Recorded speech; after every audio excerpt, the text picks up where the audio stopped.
All right, what's up, boys? Today's video, I wanted to talk about me switching over to Bitwig. So I'm very early in the process. I'm about a week in. I'm still doing their 30-day trial just to see, but so far it's been pretty good. Definitely some hiccups here and there, but I just want to get into some of the background of like who I am, why I'm talking about this. So I've been on Ableton for about 10 years now, and I'm not switching because I hate Ableton and I think it's shit software. I think Ableton is really good. I think it does a lot of things very well. And I'm not really going to cover too much what I think Ableton does well, because it's not really a video about Ableton. It's more a video about my first week of switching to Bitwig. Bitwig is sort of the little brother of Ableton, which in the future might become its big brother. I think this is kind of where I think Bitwig is going. I think that right now it's sort of comparable to Ableton, but I think in the future it won't be, and it's actually just gonna like surpass Ableton in all of its capabilities if it doesn't already now. And in some ways it does, but in some ways it doesn't. But yeah, basically like why I'm switching is that I just see that Bitwig has certain features that Ableton doesn't have that are actually like pretty useful to me. So even if we look here, like I have a project pulled up. So basically like one of the biggest features is, I think it's this. So if you go bounce, so you can have hybrid MIDI tracks. So this is audio. Okay, it didn't play, but anyways, this is audio and this is MIDI.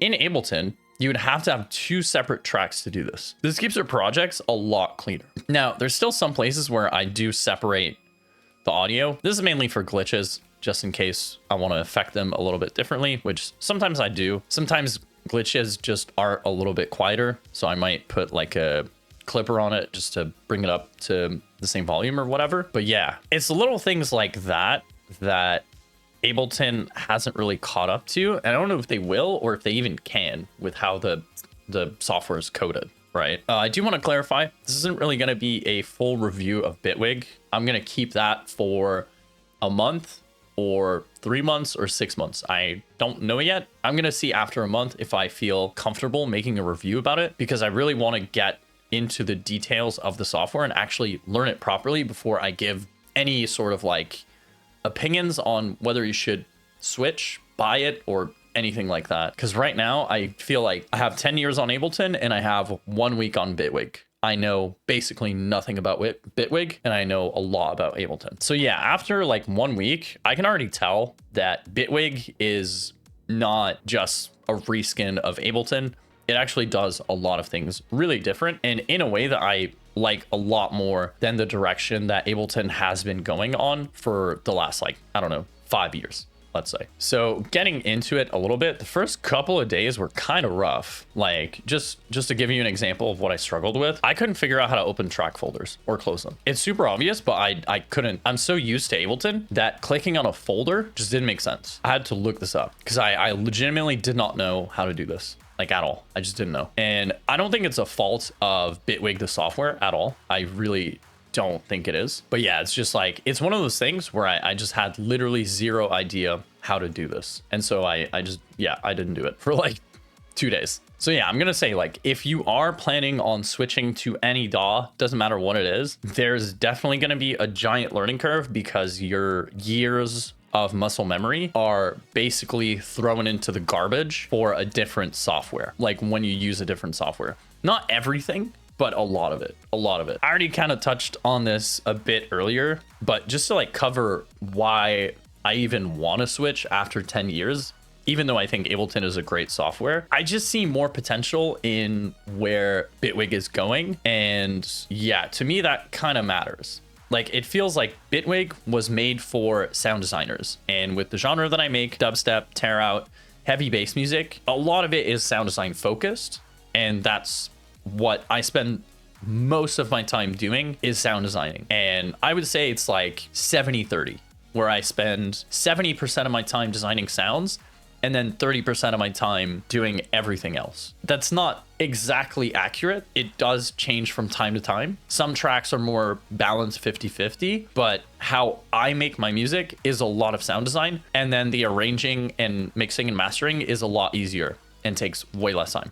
That's just me though. One thing that I really like about Bitwig, and this is a problem that I've had with Ableton for years. And it's not that I want to like shit talk Ableton, but plugin sandboxing is basically, let's say any of these plugins in this chain here. Let me show you. So I have a chain here and I have like a bunch of third-party plugins, right? Kilohearts Distortion, OTT by Xfer, Phaseplant. Let's say that one of these plugins crash, my whole project doesn't die. Like it doesn't die. And that's really important for me because I do use a lot of third-party plugins and most of the plugins I use are pretty stable. But on Ableton, I've had projects literally corrupt because one plugin messed the whole thing up. I've had projects corrupt where I have to go to like previous backups to even be able to open it. I don't know why Ableton hasn't done this yet.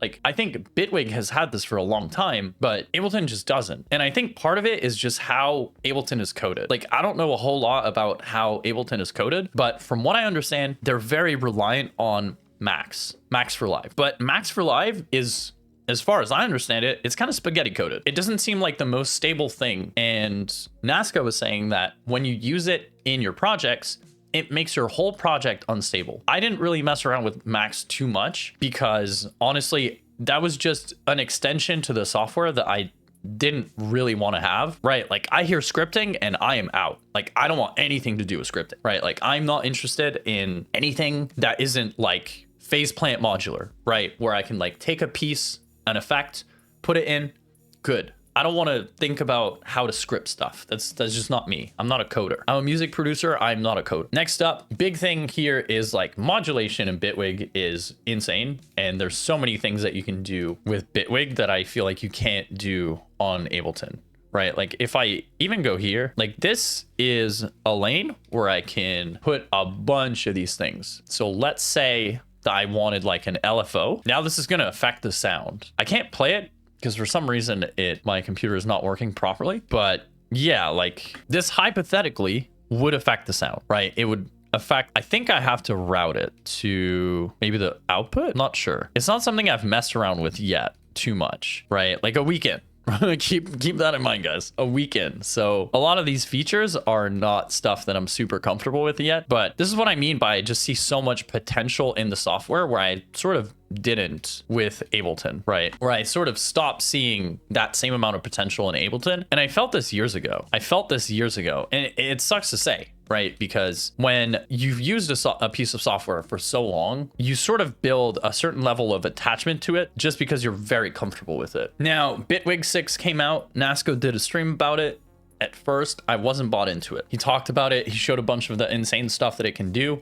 And at the time, I was like, okay, this is cool. I don't know yet, but give it some time and some more projects crashing and just like, you know, just little things here and there. And then I got curious and I'm like, well, what does this thing have to offer? And so, yeah, I just downloaded the trial. I was actually going to try out FL before I was going to try Bitwig, but their free trial is quite limited. You can't save, you can't export. I'm not saying that's bad. You still get access to everything. But one thing that I've really enjoyed about Bitwig is that even in the free trial, I've been able to just create projects. Like I have a folder, it's called Trash Bin right now, because I'm not producing to the level that I normally produce. And so for right now, everything just goes in Trash Bin because it's pretty trash. But yeah, like the level of modulation that you can do with Bitwig, like how far you can push your music, I think is just on another level. And I don't think Ableton going to catch up in the next 5 years. I just don't see that. So for me, it's like, it seems like a switch that's inevitably gonna happen with either Bitwig 6,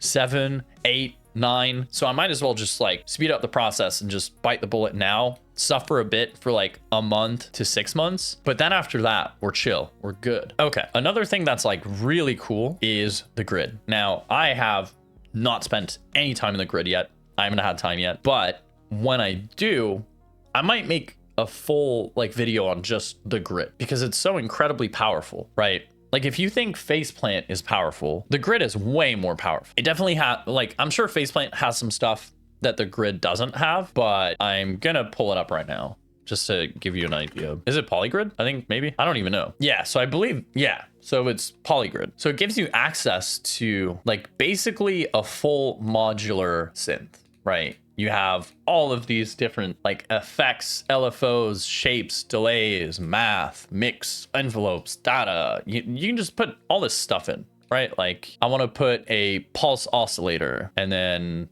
I want to connect it. I don't know how this works. I genuinely do not know how this works. So I'm going to have to watch videos about this because I've never used anything even remotely close to this. But yellow probably goes in yellow. Apparently it doesn't. Okay, yellow goes in red. Sure. But like for me, this is super promising. This is the kind of stuff that even though I don't understand it yet, this is promising. This promises depth. And that's really important to me. And this is the kind of depth that I can't really get in Ableton without downloading something like VCO Rack, I think it is, which is like the open source free modular thing, which is probably much more powerful than the Bitwig thing. But in Bitwig, it's just there. I didn't have to do anything. It's in the program. That's sick. That's really sick. Another thing, like I just showed this off, not even on purpose, but you can have multiple project windows, right? Like I have my trash 4 folder here, and then I have a new project. And I can just go back and forth. I have to reactivate the audio engine every time, I think. Yeah, I do.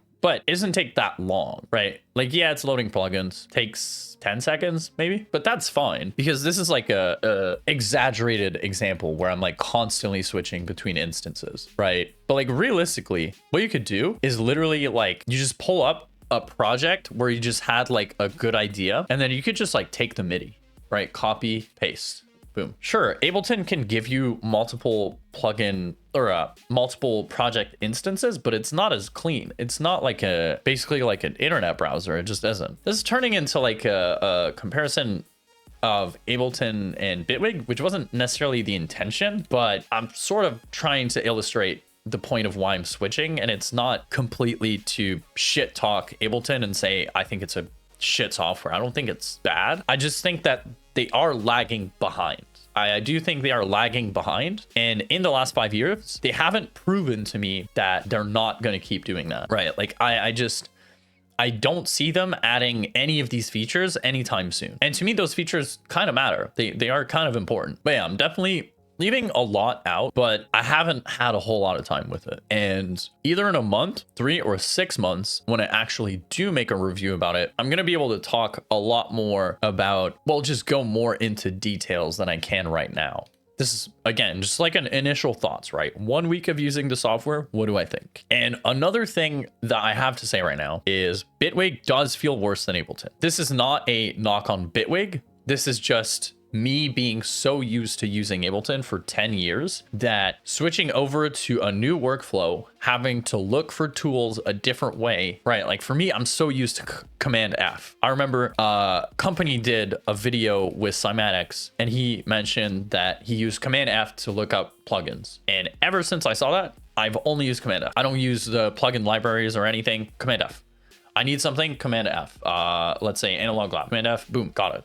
And in Bitwig, I don't know how to do that yet. I don't know if there is a way. There probably is. I know you can make your own hotkeys. So I'm sure that there's a way where I can make it literally the same command. Probably. That seems possible. Oh, yeah, that's like another thing that I can show off real quick. So if you want to make shortcuts, it's super easy. Like you have a giant list of things that you can allocate shortcuts to. That's just great. Maybe Ableton has this and I haven't seen it, but I don't think so. I really don't think so. But yeah, this is like insane. Like pretty much everything is here that you could possibly want. But yeah, like I'm just gonna say it's not a bad thing that it's taking me a little bit more getting used to and things feel pretty slow. That's just kind of what's gonna happen when you switch from one program's workflow to another. It's pretty much like, it doesn't matter if I would have switched to Logic, Cubase. I mean, I don't know why I would switch to Cubase, but sure, like any of these softwares would have given me the same sort of thing. It might just be a little bit more accentuated. Like I feel like Bitwig and FL would have probably been on the same. FL might have been even a little bit worse in terms of like not knowing how to do certain stuff or find certain things. Cause I know FL just has like so many tools and they might have like 3 of the same for the same purpose. But like, I don't know, Bitwig is Bitwig is a bit guilty of that. Like, let me type in EQ. 1, 2, 3, 4. This is a plugin. So they have 4 different EQs. Why? I'm not sure yet.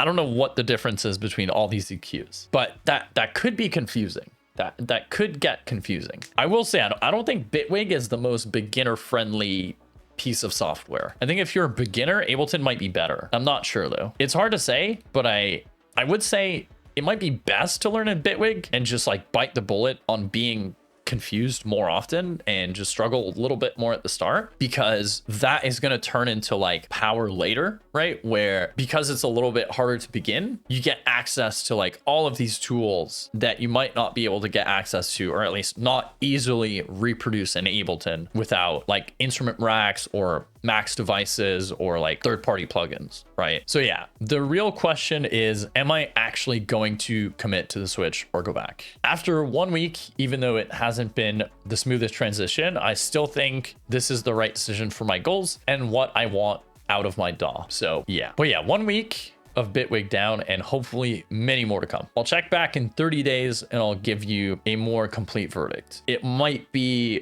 60, might be 90, might be 6 months. I'm not entirely sure yet. Yeah, I don't know. The next video I make about Bitwig, I want to feel like I am very comfortable with software, and I don't think that's gonna happen in a month. I just don't. I think there's a lot to do in Bitwig, and I can see this taking like 90 days to even longer, like 120. But the trial is 30 days, so I might make a video anyways, just in case someone just wants to do the trial and sort of get my thoughts on how I thought 30 days went. But yeah, we'll see. But yeah, I'd only really recommend switching your DAW if you've been making music for like 5+ years, because I think if you switch DAWs before that, I don't even know if you have the time to fully master a DAW in less than 5 years. And what I mean by like mastering it is like be able to know, understand, and use all the tools, especially if your DAW, like for example, like FL, you have free updates for life. So that means that if you have it for 5 years, I believe they do yearly releases. That means that you have 5 years of new content, right? You have at least one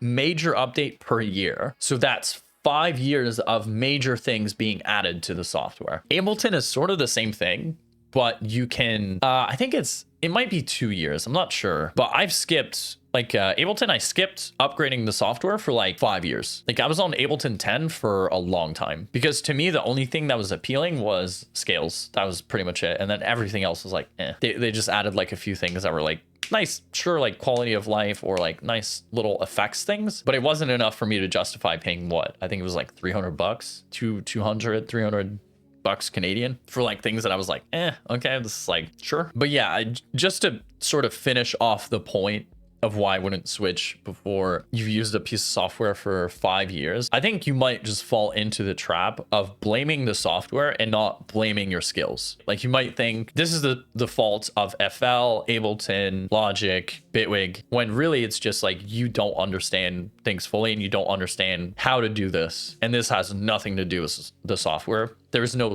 real software limitations. You just think there is one. So that's why I would be like super careful. Like if you really want to push it, you could maybe add another DAW after 3 years, but honestly, like I just don't think it's worth it. I think your time is much best served not picking up other DAWs or not doing like dual DAWs. Like I think that's a giant risk, productivity, and like actually finishing music. Because at the end of the day, the goal is to finish music. It's not to find the best DAW, because there is no best DAW. It doesn't exist. The best DAW is the one that you use and the one that gets you to finish ideas and to finish music. That is the best DAW. And for me, the best DAW has been Ableton for 10 years. I've produced and released probably around 75 to 100 tracks in 10 years, maybe more even, right? Like that DAW has worked out really well for me. And like, that's not even counting all the music that I've made that I've never released for any reason, right? Like Ableton has done a lot for where I am today.